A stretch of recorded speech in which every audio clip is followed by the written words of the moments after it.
Что происходит в моей голове. Причем я ее не видела, а только ее через... Но это было ночью, утром, ну, немножко позже. Я была очень близка с этой семьей. Очень близко. Я ее обожала. Я вам передаю. Она у нас мы были родители. Я знаю все про всю семью. А она так вся по-русски. А как она лечила моего мужа. Он ходить не мог. Она взяла за руку и помогала. Меня вызвала. Я в этой сяду никому мешать не буду.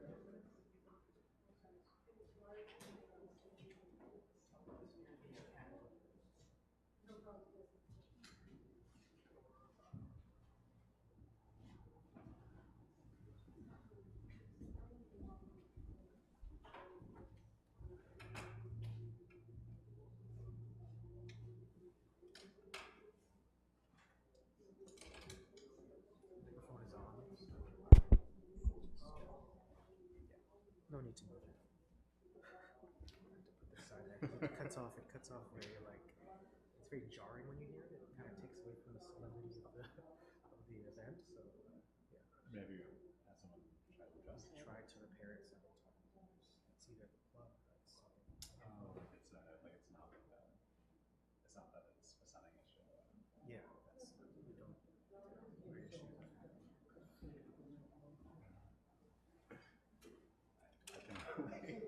Yes, that's the one I was thinking. Right. You guys are small staff, like short staff like that. Like you're sitting about two, right? Is it a lot of people? Aside from, you guys have a lot of other people to do. You're like AV guys sometimes. Yeah, I mean it's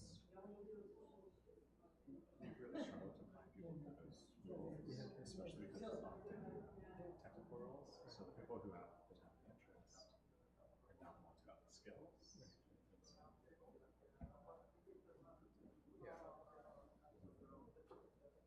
How many families in the community? Just over 100. Yeah,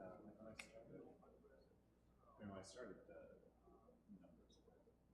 But realistically, like it's maybe 130, 150. Like we never had an actual like they told me that it was around 200, but that kind of was just good people who left and died and all that. We then saw we saw some increase over the years, but COVID, we saw a lot of people join, especially with the Hebrew school.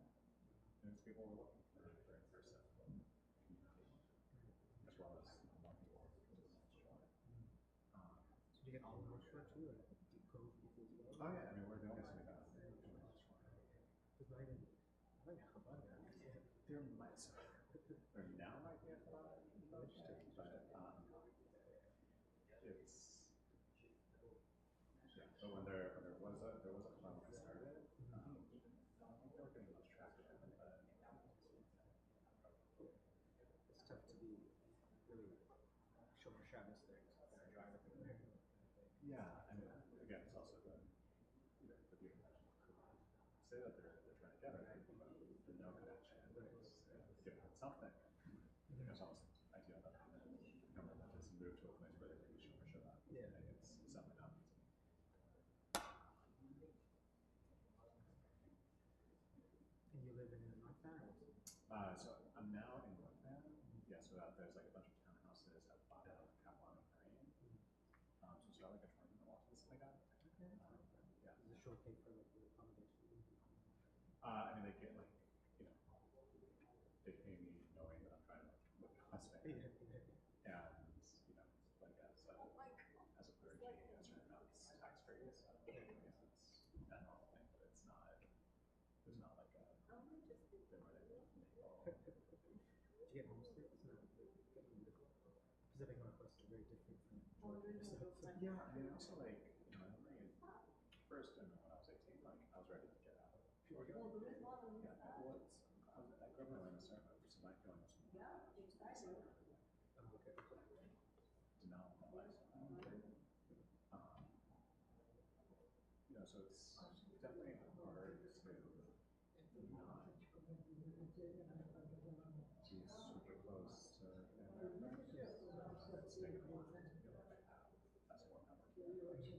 Parents look to come up here. Yeah, I mean, it's also like my parents are they're helping out, like, my dad's just turned 70 a few years ago, and my turned 70 years. So like they're getting older, but they're still young enough that they can travel. They definitely love. They're still what city? They're still in Atlanta. Okay. Yeah, so they definitely appreciate it because it's seasonal or just a few times a week. But they definitely appreciate it. They're able to get a few more direct flights now. They don't direct direct flights? So it's been back and forth. When I moved here, it felt like I arrived on a direct flight whenever I was trying to visit my family.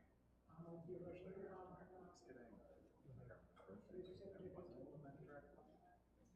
So I think they had it and got rid of it, but WestJet was not. Yeah, I've got family that works for like Coca-Cola that lives in Atlanta, so I've never been there.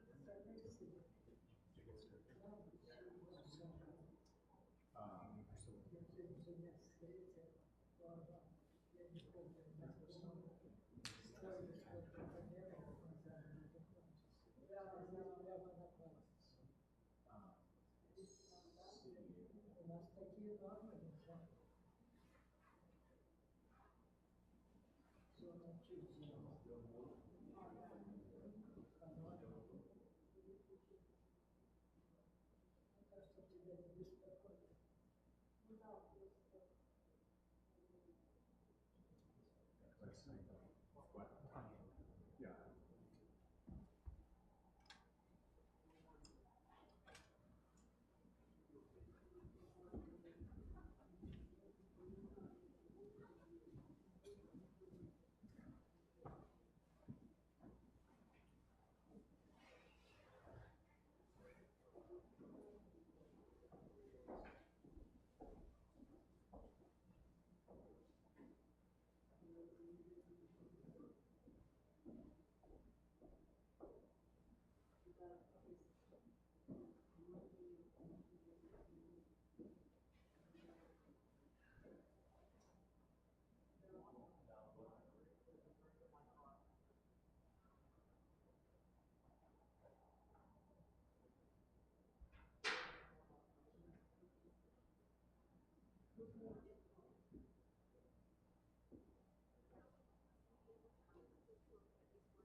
Все под одну копирку сделали. Это мой муж. Меня зовут Рубаков.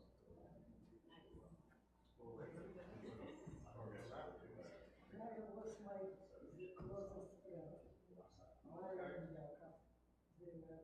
You know, I live up. On the third floor. They live on the second floor.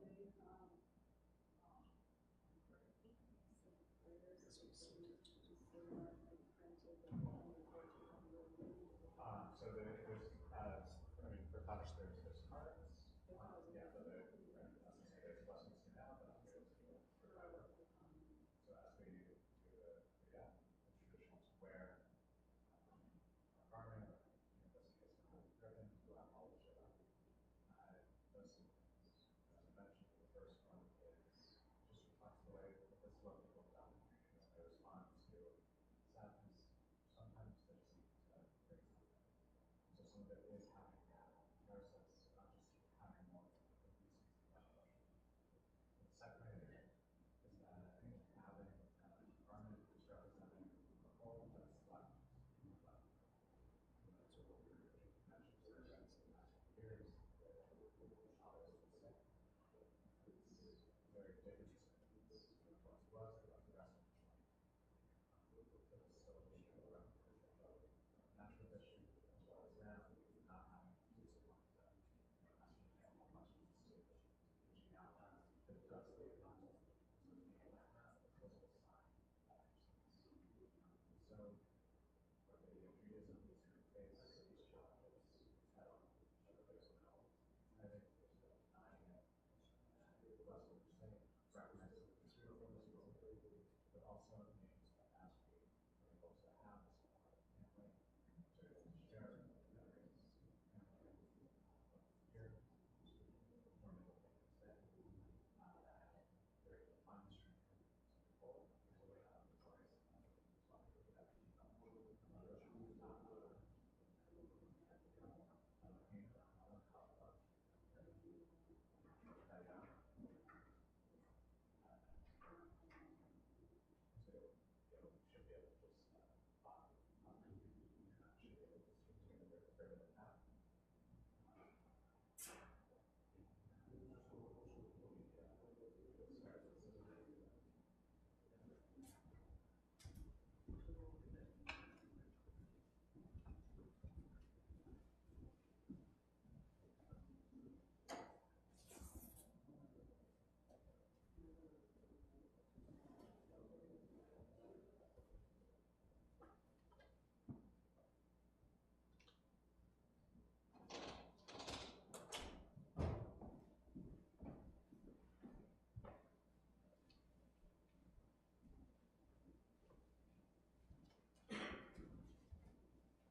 Good afternoon.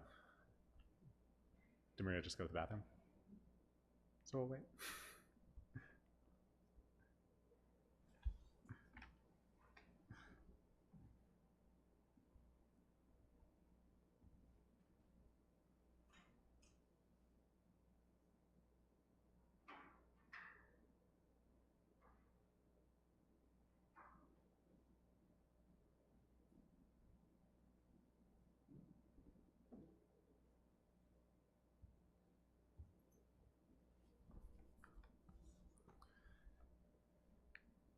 Good afternoon. As we gather to place Yakov into his final resting place, becomes a moment of thinking back on his life and to find comfort from his example. We open with words from Psalm 15. Mizmor David, Adonai mi yagor b'ohalecha mi yishkon behar kodshecha. A psalm of David, do we deserve to enter God's sanctuary? Can we merit a place in God's presence? Live with integrity, do what is right, speak the truth without deceit. Have no slander upon your tongue. Do no evil to others. Do not mistreat your neighbor. Spurn a contemptible person, but honor those who revere Adonai. make these deeds your own, then shall you stand firm forever. So within the Jewish calendar, next week we celebrate the holiday of Purim.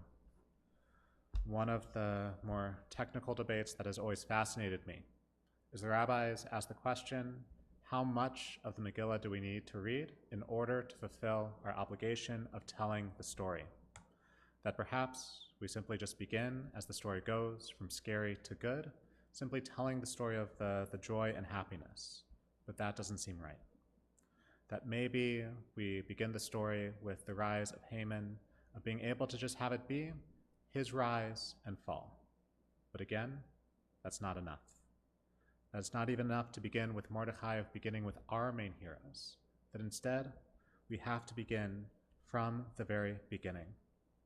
And so, as we then gather to place Yakov into his final resting place, it becomes a chance to think back on his entire life, of being able to look past these past few years as he was sick, and to remember his entire life, of remembering the many chapters and the many twists and turns, of remembering the way that he went from an orphan in a small shtetl to rising above it, of graduating as an engineer in Odessa, of constantly working hard and achieving excellence, of building a wonderful family, of being a supportive husband, father, grandfather, and great-grandfather, remembering in the 80s how he rediscovered his Jewish roots and took it seriously, of following Anna and her family to Israel and then finally to Canada, of the way that he was that constant presence,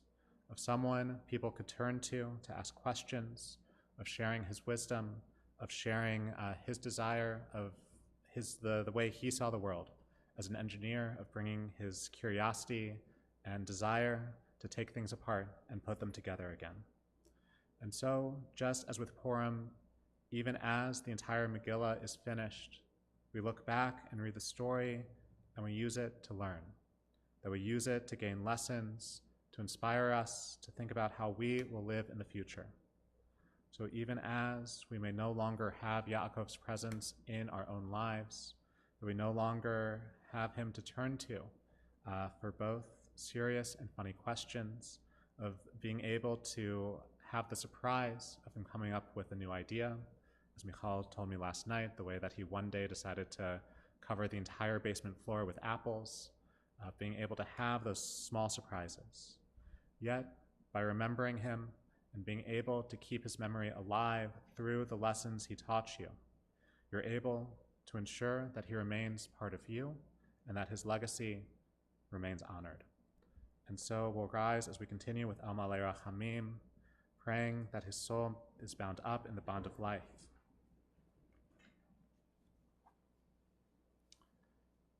El Malei Rachamim, Shochen Hamromim, Hamtzeh Menucha Nechona Tachal Kanfei Hashchina, B'ma'alot Kedoshim O Tehorim, Kezohar Ki HaMasirim, Et Nishmat Yakov ben Moshe Vetzila, Shehalach Leolamo, B'gan Eden Te Menuchato, Ana Ba'al HaRachamim, Hastirehu B'seter Kenafecha Leolamim, Utzcho B'tzor HaChayim, Et Nishmato, Adonai Hu Nachalato, V'yanuach B'shalom HaMishkavo, V'nomar Amen. El Malei Rachamim, God, full of mercy, grant infinite rest in your sheltering presence among the holy and pure to the soul of Yakov Rivkis, who has gone to his eternal home. Merciful One, we ask that our loved one find perfect peace in your tender embrace. May his soul be bound up in the bond of life. May he rest in peace. And let us say, Amen. So the traditional word for funeral in Hebrew is liviyah, the idea that we accompany our loved one to their final resting place. And so we'll now leave the chapel, taking Yakov to his grave to lie him next to his wife, and then in our act of burying him, that we are able to build his eternal home. And so we'll now continue to the grave.